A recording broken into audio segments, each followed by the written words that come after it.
we got commitment from every Chief Constable to make antisocial behaviour and tackling a top priority. And it is about keeping your eye on the ball, it is about making sure that MPs are representing their constituents, and it's also about making sure our police are accountable. And all of that now is at risk because these £1 billion more cuts will cut into police numbers and the ability for the police and local authorities to tackle what is the bane of many people's lives. So, Vince Cable, what's your answer to that? Well, when you actually look at what the Chief Inspector said, his main concern was that despite this expanded police force, they weren't actually prioritising antisocial behaviour. Literally millions of offences were not followed up.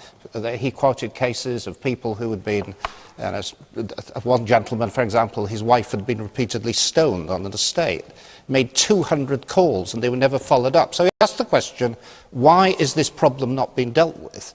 And the reason it wasn't dealt with was because the police force had been given all these targets to pursue and antisocial behaviour wasn't at the top of them. So they just were not paying enough attention to it.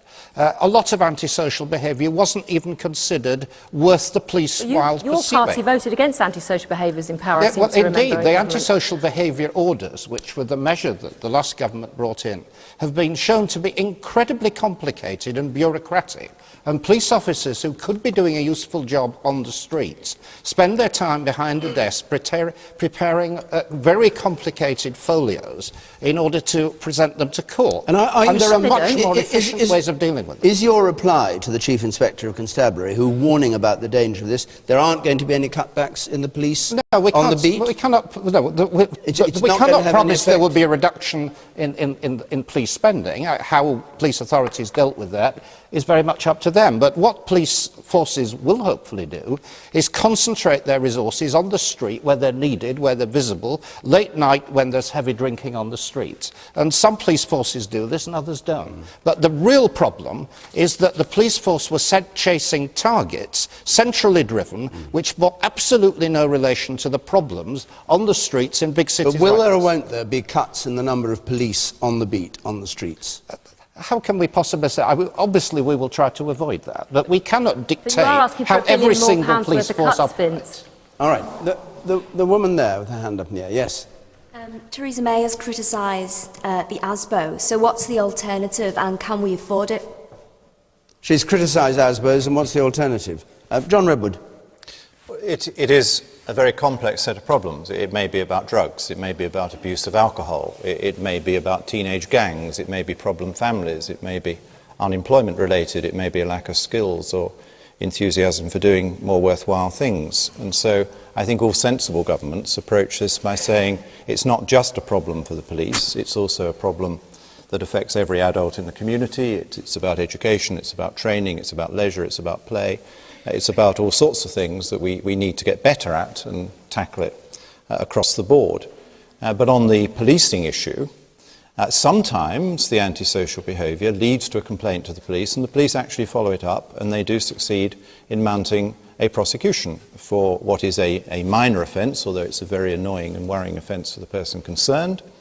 And even if it results in a successful prosecution, it may not stop the antisocial behaviour, because once the punishment has been undertaken, it may increase the venom and the protest, and the police cannot be at that person's house 24 hours a day, 7 days a week. But if there are cuts to the police force, as appear to be proposed, is this going to make it easier or less easy to prevent antisocial behaviour? Well, now we're on a different argument. Well, we've gone back to public spending. Well, no, Julia Wright's question was, how does the government propose regaining police control of our streets while continuing to make huge cuts in the police force? The government is attempting to reduce the amount of paperwork and other types of less desirable tasks that the police are carrying out, so that there is more police resource for doing this kind of work. I'm making the additional point that even with the best will in the world, not all of these problems can be solved by police action, even if you did get evidence, even if you did mount a prosecution, and it is very difficult to do so. On the money, we will know quite shortly what the total settlement is going to be, and as Vince says, it then depends on how this money is spent locally by each police force. What we hope is that they will spend the maximum amount on policing the kind of things that worry people most, and as an MP, I am well aware that this is number one on most people's list of priorities. Ian Hislop. I just wanted to inject a note of cynicism. In a round of public spending cuts, you do find that suddenly everybody says, if you cut us, there'll be anarchy. The police force comes forward, the army have come forward, the health service have come forward. No one wants to be cut. So the argument is if you cut us, you will die, you'll have yobs round your house, and Iran will invade.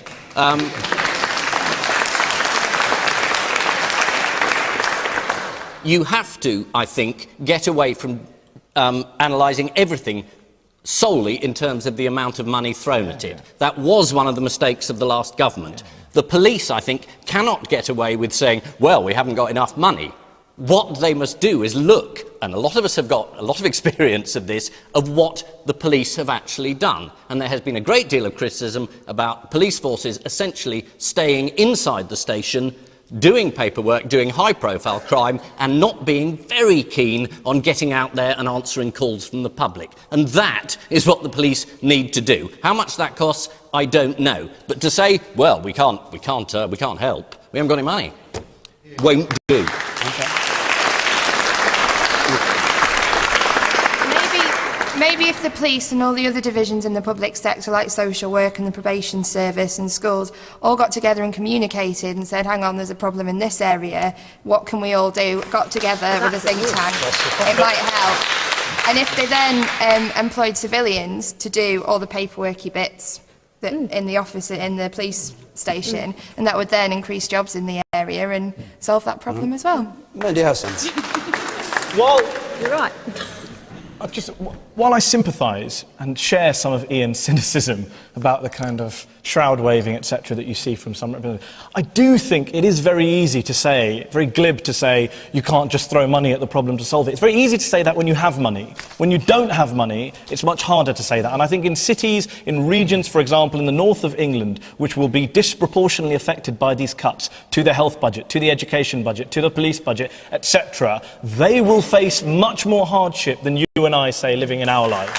And I think the idea that you can cut police spending by $1 billion or perhaps more or less, and that won't have an effect on crime, that won't have an effect on how our streets are policed, just we can do everything through efficiency. I'm not sure that's true. Or policy. Well, policy, yes. I mean, willpower. Vince and John talked about spending the money better. When Vince was a Mail on Sunday columnist in opposition, he used to refer to the argument of efficiency savings as voodoo economics and as fictional savings. Now, he can't guarantee to us whether these cuts that he's so eagerly joining the Tories and bringing in will actually lead to a reduction in police officers or not. Quite a crucial question if we're talking about tackling crime. But on antisocial behaviour, I hate to say this, I do agree with Vince, John and Theresa. Labour failed miserably on antisocial behaviour, and ASBOs did fail, Caroline. 50% of kids on ASBOs breached those ASBOs because they saw it as a badge of honour. It wasn't a way of dealing with the underlying socio-economic problems. It was a way of Tony Blair and John Reid and David Blunkett appeasing the Daily Mail.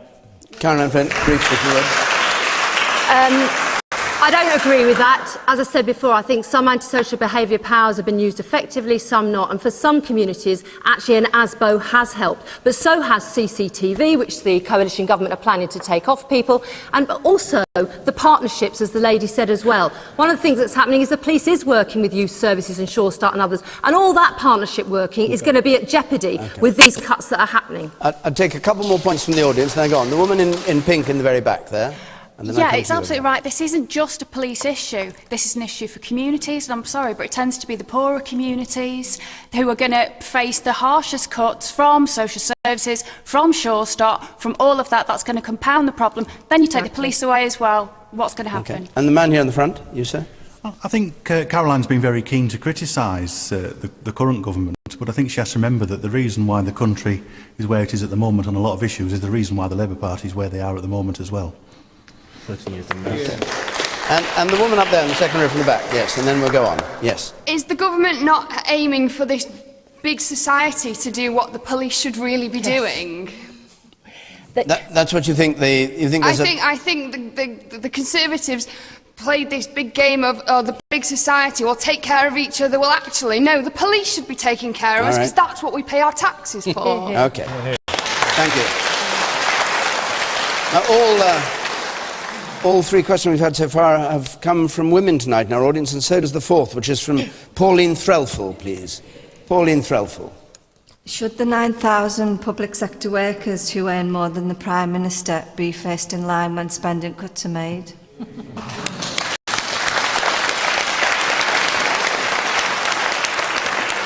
Prime Minister earning 142,000 a year and 9,000 public sector